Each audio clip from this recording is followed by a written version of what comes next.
Welcome to the Mental Fitness Podcast. Today's entrepreneurs are mental athletes that have to know about the mind and how to keep it fit. Our goal is to increase our resilience against stress and anxiety, optimize our productivity, motivation, and optimism by learning about the human mind through psychology, neuroscience, and human behavior. I'm your host Ozan. I'm a founder who has experienced the challenges of launching and growing a business and a keen student of human behavior over the last 15 years. I'll share with you what I know and learn. Hundreds of impactful, behavior-changing ideas are waiting to be discovered by us. Let's begin now.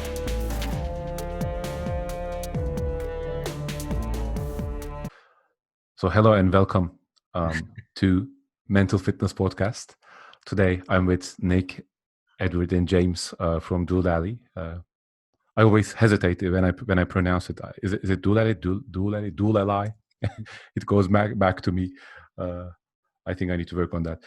So in the last episode, we've talked about a very interesting topic, a number of topics. Both James, Ed, and Nick shared their perspectives on mental health and why that was important. But I thought the conversation was going really well, so I've asked them to stay for another half an hour and record the second episode with them. And I think there are a few key themes that we can discuss. And let's go as a free format discussion with this. Feel free to jump in when you think relevant. But I'm really, really curious about the fact that we are using smartphones in a different way. There are these tools. They're almost extensions of our bodies now. We are like cyborgs in a way. So we don't have to have a chip implemented, drilled down into our skull, but we are in a way living and existing with that digital connection. And what is that doing to our mental fitness? That is a topic that I'm really curious about. And what can we do? What should we do to make sure the effects are positive rather than negative? Would you like to start? Yeah, I'll just say my sort of quick piece on it. I mean, fundamentally, hi guys. Fundamentally, I think it's fantastic. I think they're absolutely brilliant. I think smartphones are wonderful. I think the access we have to information is just incredible. And I think it's you say it's a tool, and I really agree with that. And I think we have to see them as tools. And rather like a saw, if you keep using a saw, eventually you blunten the saw. And I think if we can get a relationship with our phone, and it is becoming an extension of ourselves, and so we have to have a relationship with it. You know, you keep hitting it, kicking a football, eventually you damage your leg. And so I think it's just getting this balance with the technology, with your phone is really, really key, and actually seeing it as a tool and then really optimizing your life with that tool. And so, there's so much information out there, and there's amazing platforms out there coming up every single day which make your life better. Every single day there's things which can help you improve your life. And so I think it's this balance with technology which is really important. That said, you then have this sort of, as you say, the dopamine fix, and this ability to just dive into digital wormholes and vortexes and just get stuck in there and not being able to pull yourself out. And so I think it's that sort of understanding and awareness that you are going into a vortex, you are going into a wormhole, and you're like, hang on a second, this isn't right. So again, that comes down to sort of awareness and education on what's happening. And there has been some stats on showing, and we with the three of us have seen this graph, but the idea that actually there is a time when we engage on Instagram, on Facebook, on whatever it is, and we actually really enjoy it. For the first 8 minutes or whatever it is on Instagram, it's a really enjoyable session. But then as we stretch into the 10 minutes to 15 minutes to 20 minutes, the rate of return of enjoyment starts to really scale down. And I think it's about using it effectively, which is a way in which can actually really embellish your life. But then that would be my sort of quick take on it. I agree with that, but I think it's more than that. I think this is almost a toxic relationship. It can be a toxic relationship between the social media that we use. So is it serving us or is it exploiting us? I think that's the question. And I think it started off as a service that connect the world, connect with your friends, perfect. And then it started to use the way the human dopamine system works to optimize it. Like lots of smart engineers work on that to make sure that it's optimized. But now I feel it has turned into this kind of like toxic relationship where the idea is to exploit our attention once there's a hook, and once we are in, to keep us there, even though it's making us unhappy. So I'm quite skeptical and critical about that. What do you guys think? Guys, you want to jump in? I mean, I feel again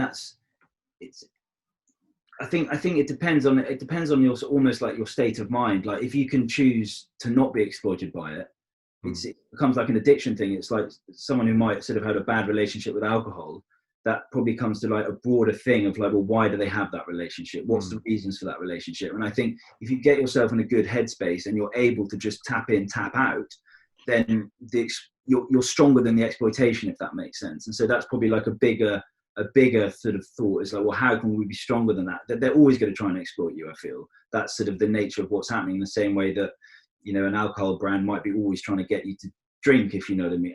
I don't know. I feel there's this sort of, if you're in a place where you can use it how you wish to use it, then I think it can be a real benefit. But yeah, I mean, there's no doubt that all the, you know, the sort of suggested videos, listen to this, read that, suddenly it's very, very seductive. I mean, the way they are designed, endless scrolling feeds, it is quite difficult to jump out of that. That's what I think. I think it's trying to be like smart with the way in which you use it. But that's, guys, you could jump in, Nick, Ed. I think, yeah, from my perspective, the key is balance, and it's just going to take a while to learn that balance, because they're, you know, in the grand scheme of things, they're all relatively new.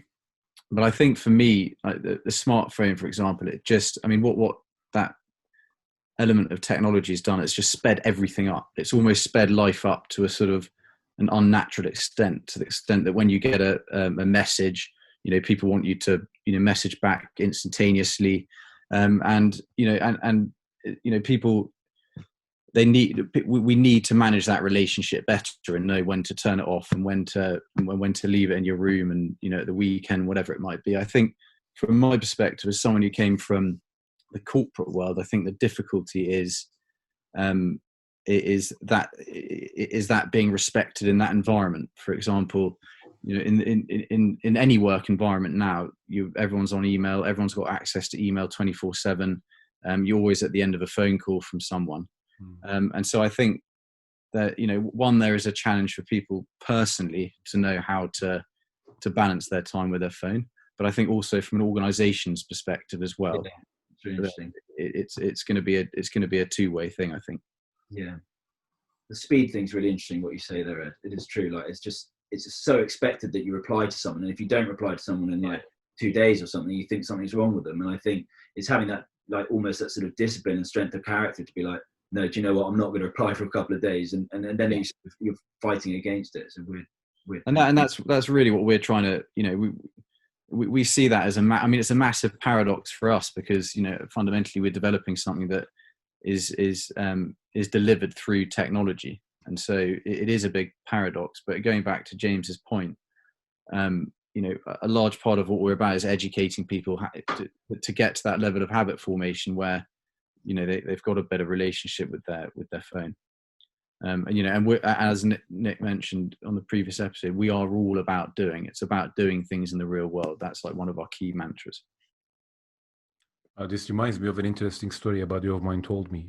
So he was going back to his old office, taking out some of the documents, and I think they're moving the office or something like that. And he runs into a typewriter, a very old style typewriter, and he asks a secretary that was working there for the last 30 years, how on earth did you get anything done while you had this to work with then?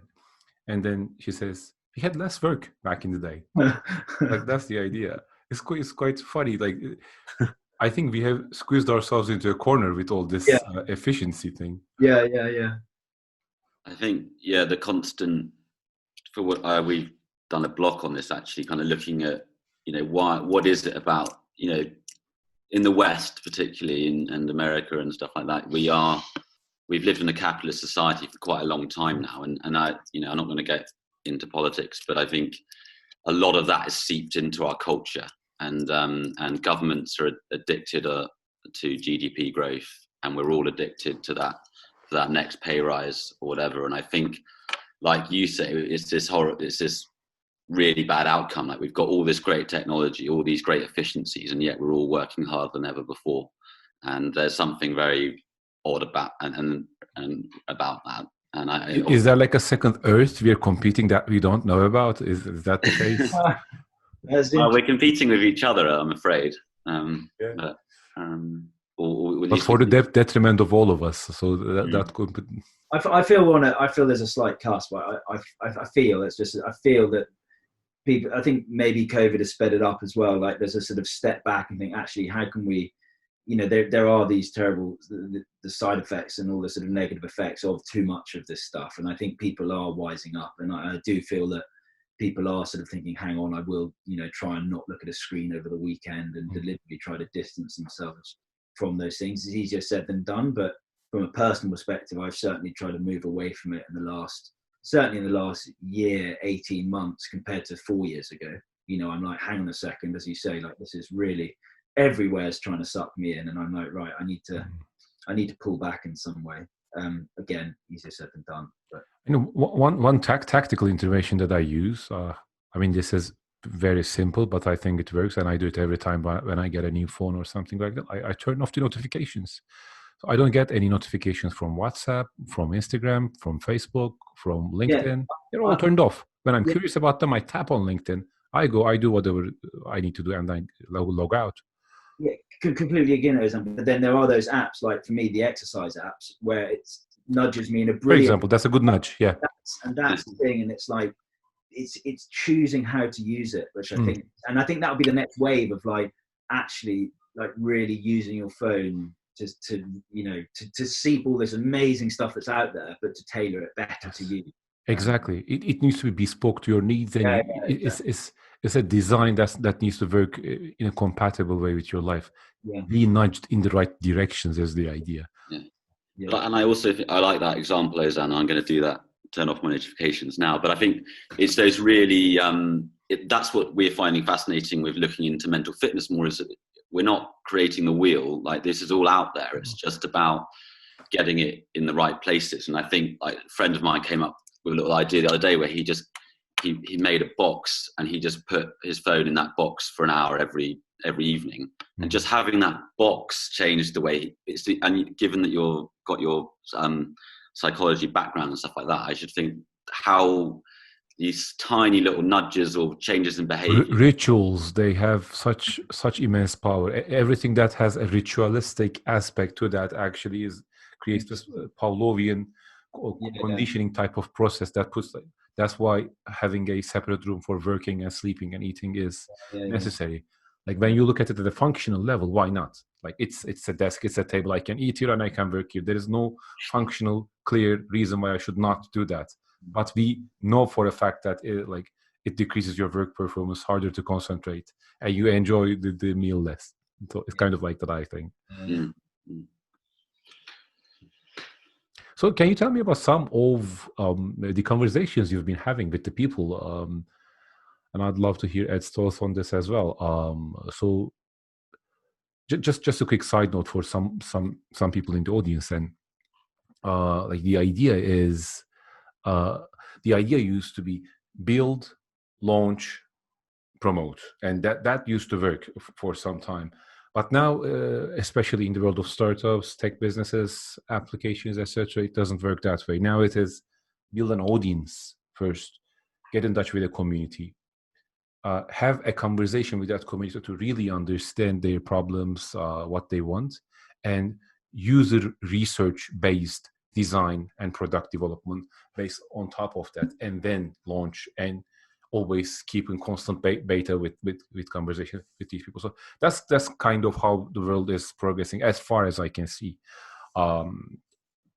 With that in mind, I know Downtime is building an audience, is having conversations with some of them. So what are some of the themes that emerge from those conversations? What are the problems that people have I would be curious to hear about those actually. Yeah, I mean, yeah. So yeah, we're a community-led product. So we're trying to find the best product market fit based on those conversations you referred to. And I touched on one of the themes. I mean, there's a whole. It's an extremely complex problem, as Nick was saying. There's a whole host of different problems that have come out of all the interviews that we've been having. I'd say one of the problems that's relevant to this podcast is a certain type of audience that we have. They have the FOMO, so fear of missing out. So that's what social media has given them. So constantly being dialed in, seeing what other people they're in a situation where they're almost too worried about what other people are doing in their life rather than their own life. And so I think that that's a challenge in terms of rebalancing the technology. So I'd say that's one recurring theme that we found. I would say this lack of taking ownership of your own time and making sure you're spending enough time on yourself. So that can be planning ahead. It can be making sure you've got enough downtime during the week, whatever it might be. I think that's another recurring theme. I mean, we've got lists and lists. James and Nick, do you want to? I think jump in. I think also people might not be aware of all the variables that are out there for their mental fitness. Yeah. And so a lot of people, when we're doing the interviews, might just roll off like the two things they do, the one or two things they do. But actually, when you sort of suggest other things, or whether you prompt other things, they're like, oh yeah, that does work. Oh, I hadn't made that connection. You're like, oh yeah, that is good for my mental fitness, if you know what I mean. And I think there's a side of it which I think it's all quite one-dimensional, and people feel that there's only that solution. And I think once they're sort of, I feel that once they're prompted, they can be open to more solutions, if that makes sense. Yeah, and I think, Jane, that's really, really important, because a lot of it is just, it's rephrase. It's basically say, once you know you're doing it for that reason, it adds value in its own right. And I think what we've found is, and I'd be really interested to know what you think about this, Ozzy, but mental fitness is actually quite a recently coined term. I mean, it's not, I mean, I don't think I knew about it a year ago until I know a lot about mental health and lots of other areas, but it's an area that is, there is an education around it. And that basically means that at the moment, our target audience, or the people who are really engaging, are people who've been forced down this road a bit already. So they've either had mild anxiety, or they've had a loved one who struggled, or they might want to refer to someone else. And it's not, but we think over the next few years to a decade, this is going to become absolutely mainstream and everyone, but at the moment it's normally people who've had an experience or have had some proximity to mental health kind of stuff. So what do you think people will have known in the future once this is mainstream that they do not know now about mental health? That's a good question. So in terms of like I say, we're not recreating the wheel. All the stuff's out there. So our fundamental framework that we base everything on is the biopsychosocial model. I don't know if you've come across that before, and there's a very good way of illustrating it through what's called the Pint Pot Model. And it's just basically this idea that, and it's a very simple idea, but it's a very powerful idea. And it's saying basically we've all got a certain capacity for stress, and if we open, some of us are born with a pint half full already, or about to tip over, and some of us are very lucky and it's empty. So we can, at any point, that can overflow, and that can trigger a problem with anxiety or mood or just motivation or whatever. And so what that really means, though, is that the thing that can cause it to overflow can come from anywhere. So it can come from your genetics, i.e. it's already a bit full, or it can come from whether you've had difficult personal psychological experiences like breakdown of a relationship, financial troubles, a physical illness. And there's some very good images, and we use it quite a lot, like classically Venn diagrams, just showing the overlap and how all of these factors come in. And I generally don't think people realize that. And I think for me, that's the bit, it's all out there, we know about it, but it's just getting that message out so that people know that they need to be looking, to look after their mind, they need to be looking after lots of different things. And that's our message, really. And I'd add to that, Nick, when to your point, Ozzy, like, what do you see the future sort of mental fitness, mental health? And I think a lot of people are like, I don't have mental health, or I do have issues with mental health. And I think what will become more and more apparent is this really is applies to everyone. And I think that will be the movement in the next 10, 15, 20 years, is everyone will be looking after their mind. Whereas at the moment, it's sort of, call us what you want, the early adopters, the people who have experienced mental illness, or the people who've been forced into this road, are sort of the people who are aware of it. But I think I generally think that it's just going to apply to more and more people, and we're all going to be much more open about it. And the thing that Nick and I often spoke about before we sort of started this is, like, it's great that this conversation has started, and there's no doubt that if you read over the last 3, 4, 5 years, a lot more people are talking about it, destigmatizing it, and people are being more and more open about it.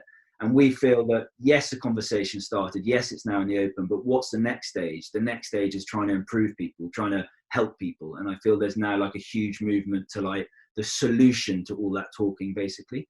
But I definitely think I think people basically in 10 years would be like, oh yeah, that could work for me. Like a therapist, for example, is classified as like, oh, if you're unwell, you need to go to therapy. But everyone, I don't care who you are, could benefit from talking from a professional who's not a part of your family or close friends network. I think over the last 10 or 15 years, the number of people who know what a bicep, tricep, or a quadricep is tripled. And I wish the same happens for mental health. Really? I wish people immediately recognize what the amygdala does, what the prefrontal cortex does, what their function is, and when they go wrong, etc. Yeah, but that's not for the sake of sort of like trying to analyze and overthinking it all. Yeah. So it can become a better person of yourself, so you understand yourself better, so you can actually achieve more. So it's not a sort of negative introspection of like, oh, I'm unwell for X, Y, and Z, or I wouldn't want to be associated with trying to work out what's wrong with it. It's like, actually, if you get involved in this, you can live a more fulfilling and healthier life, basically. And it goes back to the growth mindset, doesn't it? Yes. I think that's the biggest thing there. We are very, very visual creatures. We can see a bodybuilder versus someone who has never worked out in their life, and it's quite easy to understand the difference if you go to a beach, especially. But in terms of mental well-being, mental health, it is not this simple. First of all, this is a broad overgeneralization. I realize that, but there are some similarities. But it's quite difficult to see. But I think the core message that I'm trying to get across with this is, we can grow. We can become more. We can become definitely stronger in terms of our mental well-being. It starts with knowing and understanding how that mechanism actually works, but also building the right type of habits, knowing your limits, right? Having a sense of, and this is something that let me share something personal. So I've been working as an entrepreneur for the last 4.5 years now, going into the 5th. And I worked in larger organizations in the corporate world. There are different tensions that you experience when you're in the corporate world. Like you always have someone to blame, and it is such a good relief. It's such a good psychological relief mechanism. It's to have it someone else's fault. But when you're an entrepreneur, it's quite difficult because it is just you, or like most of the responsibility lies within you. So the success as well as the failure is 100% yours. On top of that, there comes this status thing. On top of that comes this financial responsibility. On top of that, you have to live with the results of your decisions, and nobody tells you if that's the right decision. You execute for 12 months based on the wrong decision sometimes, and you have to go back and fix it yourself. So all of these together can be quite daunting psychologically as an entrepreneur, and I get that. And something that has been incredibly useful to me. I mean, without that, I would definitely have gone into depression. I know that. Is that I had studied psychology, and this is a subject of interest to me. It is something that I do write about, I do read about, I do think about. And because of that, when I'm having a negative reaction to something, I go into that debug mode. Why am I experiencing this negative emotion? And not always, but sometimes I can figure out, this is why, because I know certain things about. So I think there's a very functional benefit of knowing and understanding about your brain and your behavior and human behavior in general because of that. Mm. Yeah.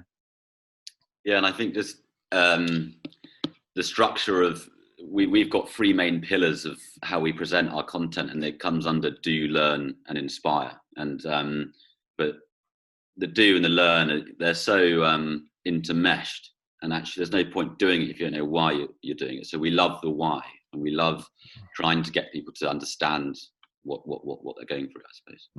Like the hot bath one you did the other day, Nick, you know, an everyday thing like a hot bath, you don't necessarily know the reasons why that sort of enhances your well-being, your mood and stuff. And Nick did a sort of 2-minute audio on why that is. And I think applying that knowledge to everyday things suddenly means you have many more tools in your armory for improving your mindset and mental fitness.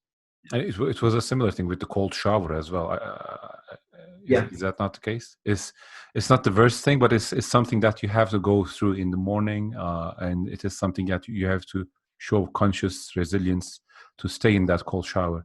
And once you have overcame that hurdle and started the day off with like that, but that's a lovely example of like just the broadness and the sort of spectrum of things. Like you can see cold water as a benefit to your mind, and you can see hot water as a benefit to your mind. And you're saying like, okay, there's a lot of things that are benefit to my mind, you know. And I think that's what's exciting.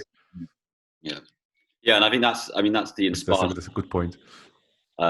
We think that's why we'd love to get your view on fitness and get a block from you, because we think we can all learn from each other. And actually, because the mind is obviously the most complex part of us, it's not as an easy a solution as a physical fitness regime. Like you have to bespoke it and find what works for that individual.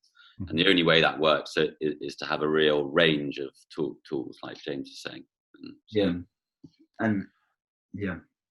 I think a lot of valuable comments that you shared.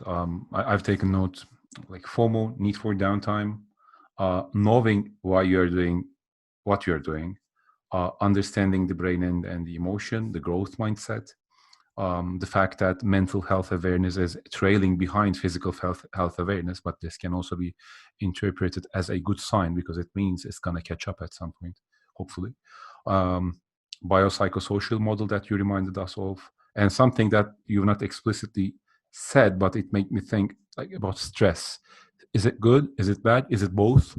And I think it's important to understand when stress is good and when stress is bad, rather than categorize that as something either good or bad. I think that's an important, especially for people who are involved with a certain type of business, creation, maker, entrepreneur, freelancer, whatever you want to call that, a consultant. Because stress is there, right? And stress is sometimes good, but sometimes very bad. But I think overall, this was a very productive session, at least for me. I learned a lot of things from you guys. And I appreciate your candid, honest, open way of having this conversation, truly. The reason why we thought about doing this was to actually have a contact with the audience and the community. So this conversation is valuable to the extent it is heard by other people. Like imagine that analogy of if a tree fell in the woods and nobody heard about that, had that tree still had fallen, kind of type of thing, if nobody knows about that. So I think it makes sense when we have these conversations with people and it makes real impact, it makes positive impact, even if that is small in the lives of real people.